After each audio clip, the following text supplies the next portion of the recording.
আসসালামু আলাইকুম বন্ধুরা, আপনারা সবাই কেমন আছেন? আশা করি আল্লাহর রহমতে সবাই ভালো আছেন। আজকে আমি আপনাদের কাঁঠালের গুড় তৈরি করে দেখাবো। এজন্য গাছ থেকে একটা পাকা কাঁঠাল পাইরে নিয়ে আসলাম। কাঁঠালটা পাইরে নিয়ে এসেই কাঁঠালের রোয়াগুলো ডিশের মধ্যে নিলাম উঠাইয়া। কাঁঠালের রোয়াগুলো কত সুন্দর তাই না বন্ধুরা? আমার ঘরে নতুন গাছের কাঁঠাল একেবারে সাদা। কাঁঠালের গুড় তৈরি করানোর লাইগা কাঁঠালের বিচিগুলো আগে ছাড়াই নিলাম। এরপর একটু চুন কাঁঠালের মধ্যে দিয়া 10 মিনিট ঢাইকা রাখবো জাজ্জত কইরা। 10 মিনিট রাখার পরেই কাঁঠালের রস দেখুন বাইর হওয়া শুরু হয়ে গেছে। এরপর মশারির মধ্যে কাঁঠাল ঢাইলা দিয়া রসগুলা চিপা নিমু ভালো কইরা। একটা কাঁঠাল থেকে দেখেন বন্ধুরা কতখানি রস বার হইছে।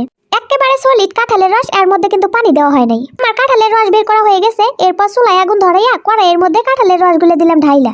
এর মধ্যে কিছু দিতে হইব না, শুধু জাল দিবেন আর জাল দিবেন। একটা সময় দেখবেন কাঁঠালের রস আঠা আঠা হয়ে গেছে। আমার কিন্তু কাঁঠালের গুড় বানানো হয়ে গেছে। এখন আমি একটা বাটির মধ্যে গুড়গুলো নিমু তুইলা। কাঁঠালের গুড়ের এমন একটা সেন্ট বার হইছে আপনার ঘরে বইলা বোঝাইতে পারবো না। কাঁঠালের গুড়ের যেমন সেন্ট খাইতেও তেমন মজা। আপনারা কিন্তু বাড়িতে একদিন বানিয়ে দেখতে পারেন। আমার ভিডিওটা যদি আপনাদের কাছে ভালো লেগে থাকে অবশ্যই একটা লাইক করবেন।